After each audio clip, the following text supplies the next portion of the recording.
1979, chaos. When the FAA grounds every DC-10 in America. You can imagine if one of your real workhorse airplanes is grounded. It's a terrible situation. The reason? Look at this.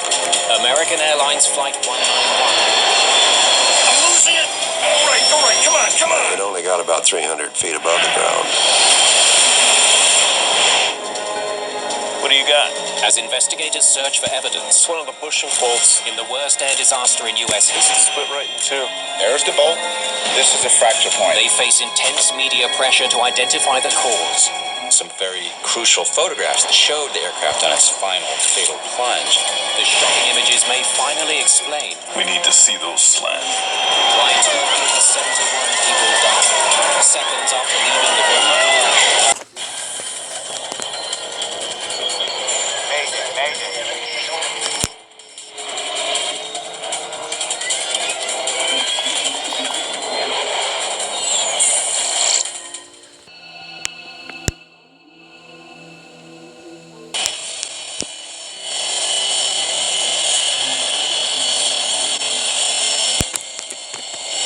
Any updates on the weather?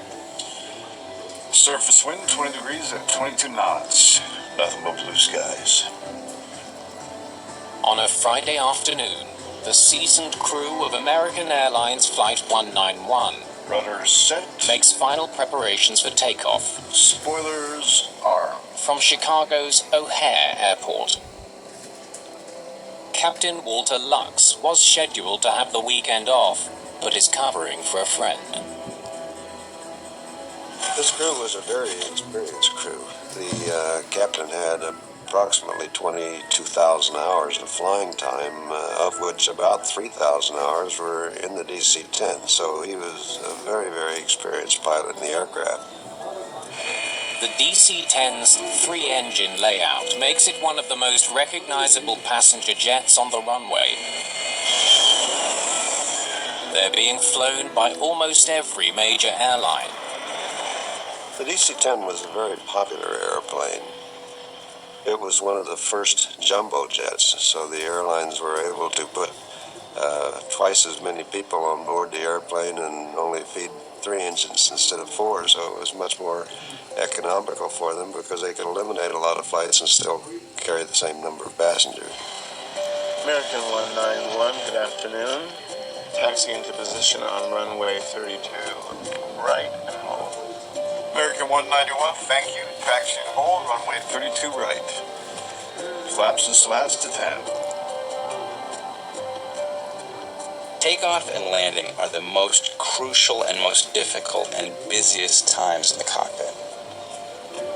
It's the Friday before Memorial Day. There are 258 passengers on board for the flight to Los Angeles. On this flight, a live feed from a video camera mounted in the cockpit allows passengers to watch the takeoff from the cabin. It's a new feature for American Airlines.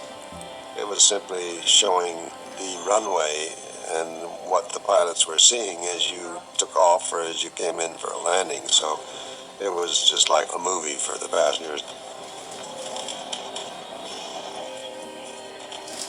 American 191, you are clear for takeoff. American 191 underway. You have control. I have control. Runway clear?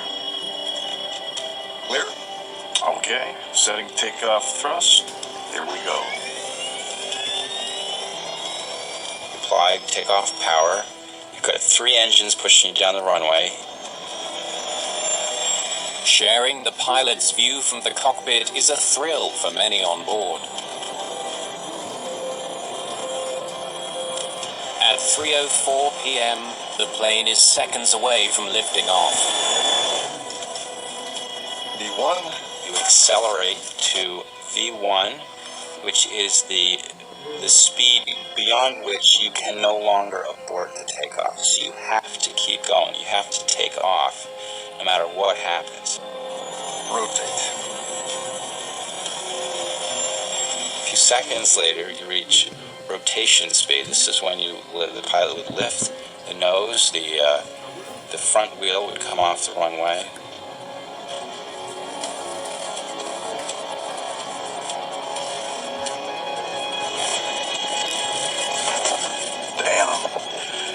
for the turbulence. Not too rough. Did you see that?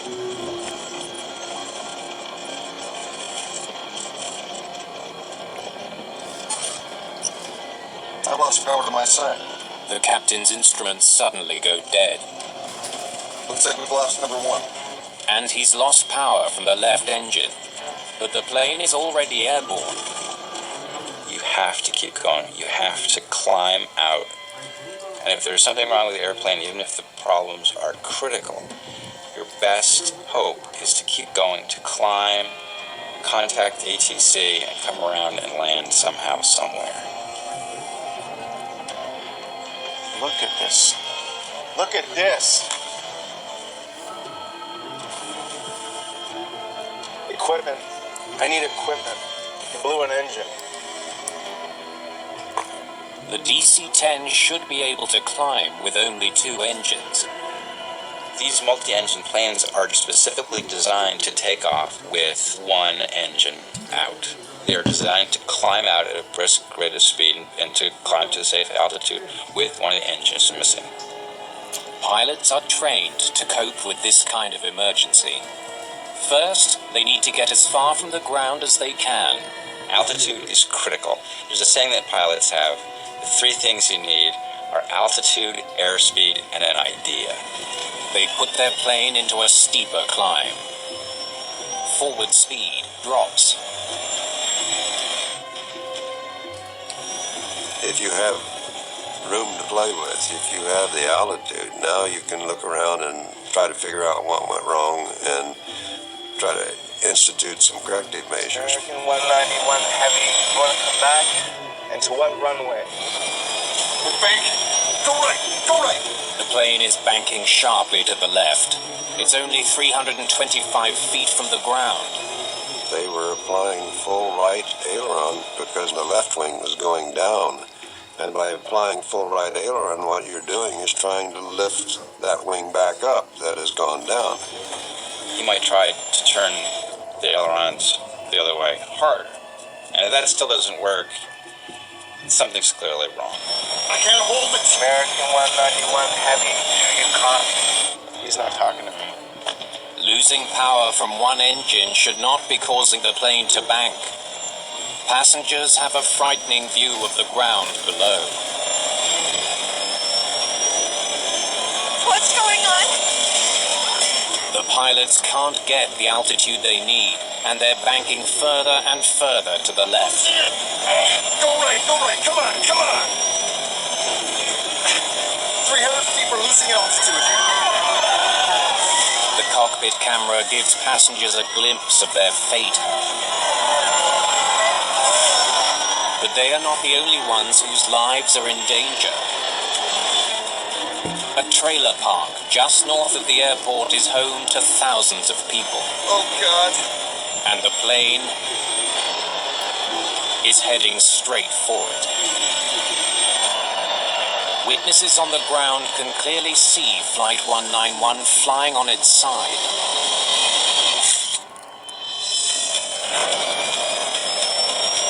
We're still turning. Level, baby, level. Brace, brace, brace. Brace, brace, brace. Well, certainly it would be a very, very scary thing. You would certainly know that you were about to die.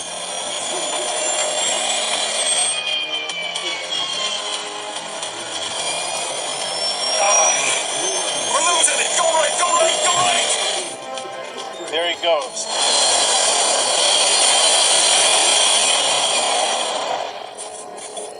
The DC-10 crashes into an airport hangar at the edge of the airport. The full load of fuel instantly ignites.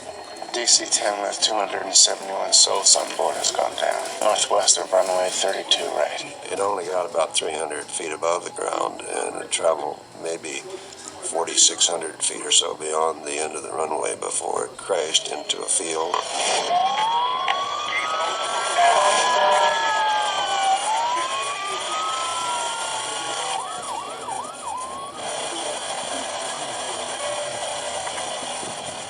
As soon as we pulled out of the station, we could see the column of smoke. And of course, as we got closer and closer, it was heavier, and you could see how big the site was. Less than a minute after takeoff, there is almost nothing left of Flight 191.